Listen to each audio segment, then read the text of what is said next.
जय रघुनाथ जी की। मैं कुंवर राजेंद्र सिंह नरूका, बसेठ अलवर, राजस्थान। बंधुओं, कई दिनों से ये देखने में आ रहा है कि इस पर ये जो पेज है क्षत्रिय राजेंद्र सिंह नरूका, इस पर जो हमारे एडमिन बंधु हैं उन्हें बड़ी तकलीफ हो रही है। और तकलीफ का कारण यह है कि जो हमारे सामने वाले भाई हैं वो कुछ ऊट पटांग या कुछ अभद्र भाषा का प्रयोग करते हैं।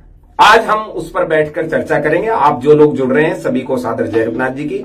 और इस लाइव को एक बार उन सब लोगों तक पहुंचा दीजिए जो इस बात को जानना चाहते हैं कि किस प्रकार से हम इनकी लुच्चई, गुंडई और टुच्चई की जो भाषा है उसका जवाब देने में असमर्थ हैं। वहां ये निश्चित रूप से जीतेंगे, क्योंकि इतनी गंदी भाषा का प्रयोग हम नहीं कर सकते। कल मेरे करीब 11 साढ़े 11 बजे बाद जब मैं सो गया था, एक हमारे जो प्रवक्ताओं की ट्रेनिंग देने के बाद कुछ हमारे बंधु बहुत क्रोधित थे और उन्होंने, जो एडमिन भी है इसमें पेज में, उन्होंने भी कुछ इनकी भाषा में ही जवाब देना शुरू किया, तो ये तिल आ गए। मैं एक निवेदन करूं कि इनके पास सिर्फ गंदी भाषा है, हमारे पास तो तर्क, प्रमाण और उच्च शब्दावली है। हम ऐसी गंदी भाषा का प्रयोग नहीं कर सकते। वो कितना ही गंदे बोलें, हम नहीं बोलेंगे। कारण या तो हमें उनसे पराजित होना ही पड़ेगा ना, किसी न किसी जगह तो उन्हें जीतना पड़ेगा।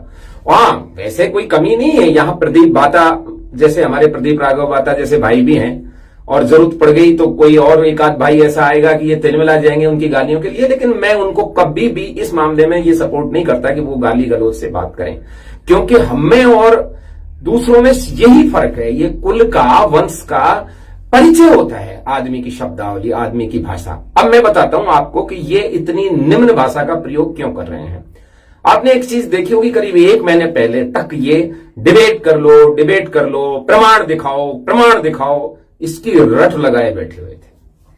पता नहीं क्यों इन्होंने ऐसे मान लिया कि डिबेट करने के लिए कोई इधर समर्थ नहीं है या प्रमाण के लिए नहीं। या तो ये हो सकता है कि इनका जो अली हसन का कचरा इनके दिमाग में बैठा है, वो ये समझ रहे थे कि यही सत्य था और उस कचरे को गए निगल, उसको निगल जाने से इनको हो गया अपच, और ये जगह जगह उल्टी करते फिर रहे थे। लेकिन आदरणीय कालवी साहब और कर्नल बैंसला साहब के मान सम्मान को, गरिमा को ध्यान में रखते हुए हम लोग अपने समाज के लोगों को डिबेट के लिए मना करते थे, क्योंकि इस डिबेट के अंदर फिर प्याज छिलेगा और उसमें सिर्फ छिलके ही छिलके निकलेंगे, गुठली कहीं आएगी नहीं। और उसके अंदर बिल्कुल क्रिस्टल क्लियर हो जाएगा कि किसी की भी कुल, गोत्र, टाइटल ये क्यों लगाते हैं।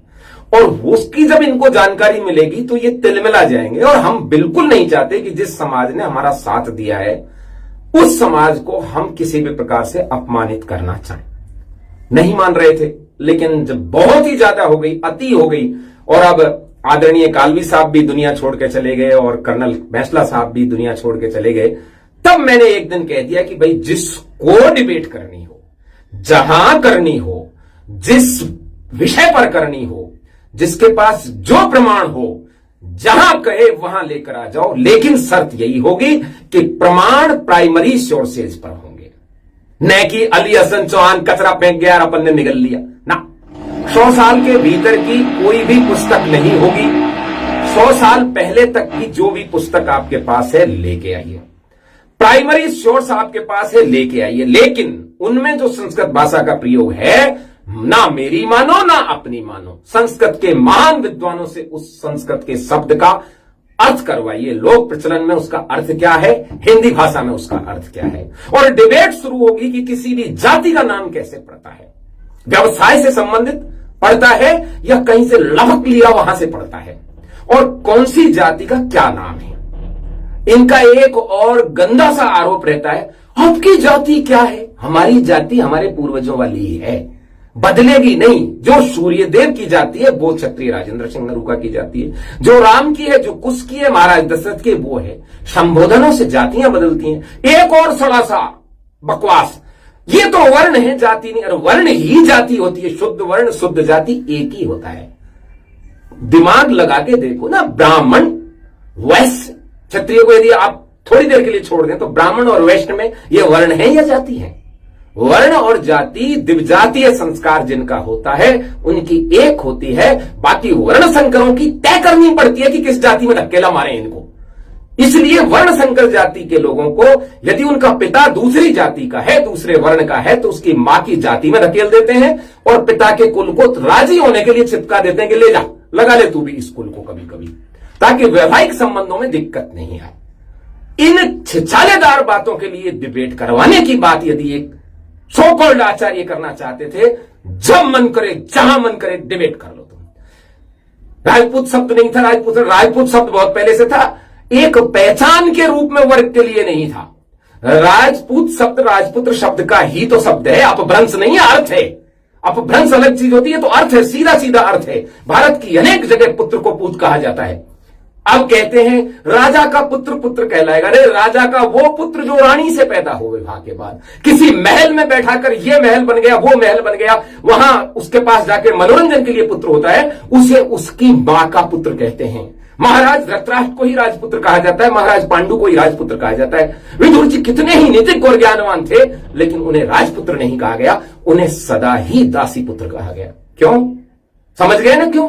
इसीलिए कहा गया क्योंकि पुत्र वो होता है जो पिता की औरस संतान हो। औरस मतलब विधि पूर्वक विवाह हुआ हो, वर्ण कुल और जाति को देखकर उससे जो पैदा होता है वो उत्तराधिकारी होता है, वो पूर्ण नाम के नरक से छुड़ाने वाला पुत्र होता है। वर्ण संकर का पिंडोदक क्रिया नहीं लगती है। इसलिए कभी भी वीरवर घटोत्कच को राजपुत्र नहीं कहा गया। क्या वो राजपुत्र नहीं था? भीम का ही पुत्र था ना, लेकिन उन्हें राक्षसी पुत्र कहा गया। क्षत्राणी के बेटे को ही राजपुत्र कहा जाता है। अभिमन्यु के लिए तो यह बात नहीं आई कि नहीं साहब ये राजपुत्र है क्या, नहीं, वो तो राजपुत्र था क्योंकि वो सुभद्रा का पुत्र था, यदुवंशी राजकुमारी का। हिडंबा का पुत्र और भीम के पुत्र को क्यों नहीं बैठाया गया? इसलिए नहीं बैठाया गया, इसलिए पुत्र वो होता है जो औरस हो। एक बात। अब आप बात आती है कि जब इनको डिबेट की चुनौती दी, डिबेट करने लायक तो कुछ बचा नहीं, क्योंकि कितना ही प्रयास कर लें, कितना ही शब्दों के साथ हेरफेर कर लें, किसी रे की मात्रा उठाकर इधर नहीं लगाई जा सकती। कोई भाषा का कोई शास्त्र इसकी इजाजत नहीं देता, और किसी भी प्रकार से यह संभव नहीं है कि एक स्थान को आप जाति सिद्ध कर दो। अचानक 10 साल में जाति गायब हो गई। इतनी बड़ी जाति जो महादेव जी से पैदा हुई, जिसका इनके ही अपने बड़वाओं ने बताया कि ये गौचर नाम से गोपाल जी से पैदा, अब गायब, अब है ही नहीं वो। अब एक प्रांत का नाम ही उस जाति का नाम हो गया, जबकि वो प्रांत सब जगह दर्ज है, और वो उस समय से दर्ज है जिस समय ये जाति उपलब्ध थी। तो फिर क्यों नहीं इस जाति का उस प्रांत से जोड़ा गया? कहीं नहीं, बिल्कुल नहीं जुड़ता। मालव, केरल, सौराष्ट्र, आपका ये जो मेवाड़, मारवाड़, इसी प्रकार ढूंढाड़, इसी प्रकार से गुर्जर देश है, साफ स्पष्ट क्लियर कट देश है, फिर भी परेशान हो रहे हैं। और जिन प्रमाणों को लेकर चल रहे थे ना, उन्हीं प्रमाणों में यह बात जोर जोर से कही गई है कि यह स्थान है, यह स्थान है, यह स्थान है, यह स्थान है। गुर्जरेश आदि राजकम, अरे किसी भी संस्कृत के विद्वान से पूछ लो, वो यही कहेगा, गुर्जर देश के स्वामी राजागणों ने इन दंत दुर्ग राष्ट्रकूट के यज्ञ, जो हिरण्यगर्भ यज्ञ है, राजसूय यज्ञ, इसको प्रतिहारी बनकर इसकी रक्षा की। क्षत्रियेश हो सकता है क्या कभी? ब्राह्मणेश हो सकता है क्या? वैश्येश हो सकता है क्या? शूद्रेश हो सकता है क्या? किसी जाति का कोई स्वामी, कोई पति होता है क्या?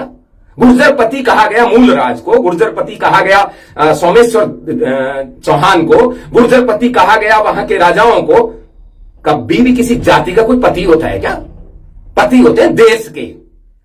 कभी भी कुल तक का भी पति नहीं होता, पति तो देश का होता है।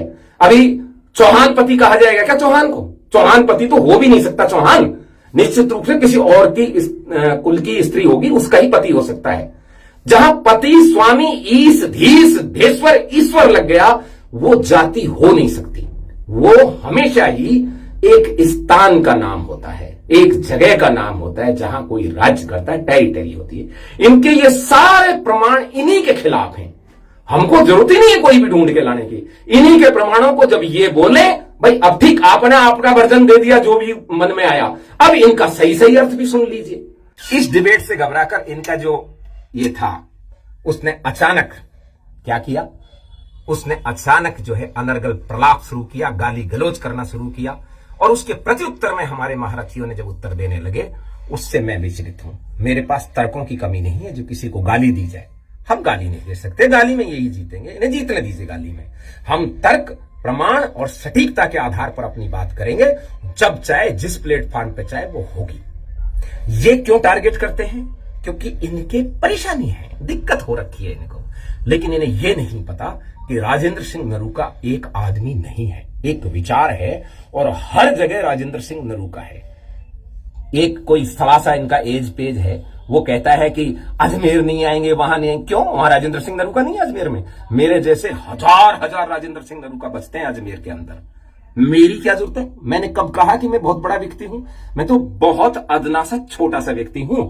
मेरे जैसे हजारों राजेंद्र सिंह नरूका हर जगह तुम्हारा मुंह तोड़ने के लिए तैयार मिलेंगे, वहीं पर तैयार मिलेंगे, उसी जगह पे मिलेंगे। किसी एक राजेंद्र सिंह नरूका को उठकर सब जगह जाने की जरूरत नहीं है। ये जो यात्रा है, ये 24 अगस्त को निकाल रहे हैं, शायद पिछली बार भी निकाली थी, उससे भी किसी को क्या आपत्ति है? लेकिन इनको चिढ़ है ना हमसे, राजस्थान के गुजर भाइयों से। इनको प्रॉब्लम हो रही है ना कि वो क्यों शांति से बैठे हैं। हम तो यहां नाक कटा चुके दादरी में, हमारी नाक तो यहां कैथल में कट गई, हमारी नाक तो ग्वालियर में कट गई। तो भाई राजस्थान के गुजर क्यों अपने भाइयों के साथ मिलकर रहे? इनकी भी कटवाओ। ये इनकी चाल है। सचिन बेचारा मुख्यमंत्री बनने के लिए तैयार बैठा है, लेकिन नहीं, इनको तो दर्द हो रहा है कि सचिन मुख्यमंत्री कैसे बन जाए। ऐसे बनेगा तो सीधा सीधा बन जाएगा। ये लोग पैसे खा चुके हैं, जो अपने समाज के भी गद्दार हैं, और हमारे लिए तो ये क्या बिगाड़ेंगे? हमारा तो कुछ बिगाड़ सकते ही नहीं। जो ये रोज रोज लिखते हैं ना कि क्षत्रिय को वोट मत देना, राजपूत को वोट नहीं देना, अरे छोड़ दी भाई, 4 राज्य दुनिया में से बिल्कुल छोड़ दिए। तुम जहां रहते हो, या मान लो वहां हम चुनाव ही नहीं लड़े, फिर भी बिहार में तुम क्या करोगे, कर्नाटक में क्या करोगे, उड़ीसा में क्या करोगे, पश्चिम बंगाल में क्या करोगे, उत्तर प्रदेश के छोटे से सुई की नोक के बराबर एरिया में तुम रहते हो, बाकी पूरे उत्तर प्रदेश में क्या करोगे, महाराष्ट्र में क्या करोगे, गुजरात में क्या करोगे? क्या है क्या? वहां से जीत के नहीं आ जाएंगे लोग? पर तुम्हारा क्या होगा? एक बेचारा इतने अच्छे लीडर थे राजेश जी पायलट साहब, उनका बेटा सचिन पायलट एक योग्य उम्मीदवार था, सीएम के लिए परफेक्ट व्यक्ति था, लेकिन उसके समाज के इन गद्दारों ने उसका राजनीतिक भविष्य सदा सदा के लिए समाप्त कर दिया। अजमेर में ही उसके मुख्यमंत्री बनने की रूपरेखा तैयार हो रही थी, वहीं पर, पता है ना इस बात का, वहीं इन्होंने जड़ खो दिए ताकि वो कभी नहीं बन पाए। हमारा ये कुछ नहीं बिगाड़ पाएंगे, कुछ है ही नहीं, बिगाड़ने की स्थिति में ही नहीं, हमारा क्या बिगाड़ेंगे। लेकिन उस भाई बेचारे सचिन का एकदम मटिया मेट करके, सुपड़ा साफ करके उसका नाश करेंगे ये। इसके लिए ही इनकी सारी की सारी रणनीति बनी हुई है, और उसके पर पता नहीं कब समझेंगे वो। नहीं, इनका इलाज उन्हीं लोगों को करना चाहिए। हम क्यों करें इनका इलाज? हमारे क्या कर रहे हैं ये? कुत्ते भौंकते रहते हैं, उनके भौंकनों से हाथी रुकते हैं क्या? फिर यहां तो हाथी नहीं सिंहों की बात है, क्यों रुकेंगे ये? लेकिन इनको ये नहीं पता। इनकी एक खासियत क्या है, ये उसकी तरह की कि व्यक्ति कीचड़ में खड़ा था, और कीचड़ में खड़ा होकर के एक बगल में जाते हुए पहलवान को बार बार ललकार रहा था। पूरा कीचड़ में सना हुआ था, गंदा बदबू आ रही थी, ये मानिए कि विष्ठा में सना हुआ था। वहां सन सना के बार बार उसको ललकार रहा था कि आओ आओ, आप आओ आओ, हमसे लड़ लो। लेकिन वो लड़ने के लिए पहलवान तैयार नहीं था। उसके पीछे रीजन ये है, पहलवान क्यों लड़ने के लिए तैयार नहीं? उससे पूछा कि भाई आप क्यों नहीं लड़ रहे, ये तो बार बार आपके ऊपर चिल्ला रहे हैं। बोले भाई इसके लड़ने में जीतने की तो इसकी कोई संभावना नहीं है। बस ये है कि यदि ये लड़ा और लड़ने के बाद मैं इसको एक ही दाव में गिरा दूंगा, लेकिन इसका मकसद तो यही है कि इनके धवल वस्त्रों पे तो कीचड़ लग ही जाएगा। तो भाई ये तो कीचड़ के अंदर खड़े हैं, और जो कीचड़ में खड़े हैं उनको जीतने की जरूरत नहीं है, जीतने की आवश्यकता नहीं है उनको। वो तो चाहते हैं कि हम कीचड़ लगा देंगे, और कीचड़ लग गया तो हम तो इसी में राजी रहेंगे कि हम तो कीचड़ में गंदगी में पड़े ही थे। वो देखो थोड़ा सा कीचड़ इनके लगा दिया। अब देखो ना पेज पे कल बच्चे उत्तेजित होकर एक आध थोड़ी सी लूज टॉक की ना, तो हल्का सा कीचड़ लगाया नहीं उन्होंने। हालांकि वो पिट पिटा के बैठ गए, सुबह तक भाषाएं बदल गई उन्हीं पेजों की, चीज दूसरी लिखने लगे, सनातन धर्म के अनुयायी बन गए, सभी वसुदेव कुटुंबकम की बात करने लग गए। और ये जो बार बार कहते हैं लौंडिया दे दी, लौंडिया मैं बताता हूं आपको, क्षत्रियों के राज परिवारों में लौंडिया होती थी दासियों की, जो काम काज करती थी। तो ये लौंडिया पौंडिया तुम्हारे यहाँ होंगी, हमारे यहाँ जो लौंडिया होती है उनको तो वही कोई वैल्यू नहीं है उन लौंडिया पौंडिया होगी। तो ये लौंडिया तो तुम्हारे यहीं होती है ना, तुम तो बेटी और लौंडिया में तुम्हारे तो फर्क ही नहीं होता। हमारे यहां तो पुत्री को बाईसा कहते हैं, और वो बाप भी यदि गलती करे तो उसकी भी गर्दन उतार लेते हैं, भाई गलती करे उसकी भी गर्दन उतार लेते हैं। ऐसी कोई छत्राणी नहीं है कि कोई पिता कह दे नहीं तुझे वहां शादी करनी पड़ेगी, वो शादी कर ले। यदि धर्म सम्मत नहीं हो तो पिता की गर्दन उतार के थोड़ी, ये स्थिति है छत्रालियों की। तुम क्या मुकाबला करोगे छत्रालियों का? क्या बकवास करते रहते हो हमेशा, हरकू परकू लड़कू रुकमा बिट्टी। अरे वाह, तुम्हारा होगा उससे कोई संबंध, हमारा क्या लेना देना? कुल नहीं, हमारा कोई डीएनए नहीं, कुछ नहीं। क्या आप कहां करते हो उस रुकमा को लाके? कछुआओं में भोग लेता क्या कोई उसको, जिससे एक कुल गोत और मिल जाता कि साहब ये राजी अब तो हम कछुआ भी हैं? नहीं, क्षत्रियों में इस तरह की रिवाज नहीं है। एक आध से गलती से किसी ने निन्नी का महल बना दिया होगा वहां ग्वालियर में, किसी ने और ने महल बनवा दिया होगा, लेकिन इन जनरल क्षत्रियों में अपने रक्त अंश और वंश को बाहर भेजने की रिवाज नहीं है। एक आध चला गया उससे तो टाइटल ही टाइटल मिल गए। अभी हरकू को और दे देते तो एक और वंश बन जाता, नया तैयार हो जाता। जैसे वो ग्वालियर में तोमघर बन गया, तोमर और गुजरों से मिलकर तोमघर बन गया, ऐसे ही यहां एक और बन जाता कच्छ हरकू, कुछ हरकू, यदि एक और नया तैयार हो जाता। इसीलिए उसको परसनी दासी को मुसलमान थी, मुसलमान की तरह उसका निकाह करवा दिया। उस धर्मपिता के लिए आज तुम्हें शर्म नहीं आती? इस तरह गंदी भाषा प्रयोग करते हो। पूजना चाहिए जिसने तुम्हारी बेटियों का कन्यादान कर करके सही जगह पर पहुंचाया। तुम तो भाग जाते थे ना छोड़ के बीच में। उन राजा महाराजाओं को आज तुम इस प्रजातंत्र के युग में गाली दे रहे हो। और ये जो बार बार कोई कह रहा है आ जाओ लड़ लेंगे, ये कर लेंगे, ये रहे पैर। इन पैरों में गिरने के अलावा कभी भी कोई काम नहीं होगा, मैं साफ बता रहा हूं। पर पैरों में भी जगह नहीं है ऐसे गंदी भाषा बोलने वालों को। हमने कभी किसी भी जाति को किसी भी समय टारगेट नहीं किया, लेकिन जबरदस्ती कुछ नहीं करोगे तो तुम क्या चाहते हो? डिफेंस भी नहीं करे? अरे इतना बुरा हाल नहीं होगा, अभी तो बहुत ज्यादा संख्या है। एक क्षत्रिय जीवित रहे, एक, केवल एक, वही पर्याप्त है। कहां से लाते हो नई नई परिभाषा? अपने देश की रक्षा करने वाला क्षत्रिय होता है। फिर मुसलमानों में देश की रक्षा नहीं करते क्या? ईसाइयों में देश की रक्षा नहीं करते क्या? कौन नहीं करता अपने देश की रक्षा? देश की रक्षा करने वाला अच्छा नागरिक होता है, क्षत्रिय होता है। छत्रा तत्रा है क्षत्रिय, व्यवस्था की रक्षा करने वाला। और तुम्हें क्यों बताएं कि क्षत्रिय क्या होता है? जो क्षत्रिय है वो जानते हैं क्षत्रिय क्या होता है। तुम तो चक्कर में इसमें हो ना कि कॉपी पेस्ट करें क्षत्रिय ये होता है। नहीं, तुम्हें कभी जीवन में पता नहीं लग सकता कि क्षत्रिय क्या होता है। क्षत्रिय जानता है कि क्षत्रिय क्या होता है, और तुम्हें इसकी जरूरत नहीं है बताने की। तुम खुद जानते हो कि क्या फर्क है क्षत्रिय में और तुम में, लेकिन तुमको तो पूछना है ये वर्ण है कि जाति है। अरे बता दिया ना, वर्ण संकर नहीं है ना, इसलिए जाति और वर्ण एक ही है। जब वर्ण संकर हो जाएगा तो उसमें से अलग जाति बन जाएगी, टाइटल लेके घूमेगा। क्षत्रिय, ब्राह्मण और वैश्य ये द्विज है, और द्विज की जाति और वर्ण में फर्क नहीं होता है। राम से नहीं पूछते आप कि राम की जाति क्या है, कृष्ण से नहीं पूछते कि कृष्ण की जाति क्या है, और महाभारत के भीष्म से नहीं पूछते कि जाति क्या है। जब साफ आदमी बोल रहा है, उसकी टपक रहा है, उसके तेज से टपक रहा है, जाति क्या? जाति होती है शुद्ध जाति। तीन जो जाति है उनका वर्ण और जाति एक ही है। अलग अलग वर्ण और अलग अलग जाति नहीं होती। क्षत्रिय, ब्राह्मण, वैश्य, क्षत्रिय, ब्राह्मण और शूद्र के अंदर, इसके वैश्य के अंदर संबोधन होते हैं। फिर लाला को आप जाति कहोगे, सेठ जी को आप जाति कहोगे, फिर आप पंडित जी को जाति कहोगे, शर्मा जी को जाति कहोगे, गुप्ता जी को जाति कहोगे। है? ये जाति है क्या? जाति तो वैश्य और ब्राह्मण है ना। ऐसे ही ठाकुर, राजकुमार, राजा, कंवर साहब, बना, हुकुम, दरबार, हुजूर, बापू, जो मन करे कहो। तुम कौन मना कर रहा है तुमसे? बताओ।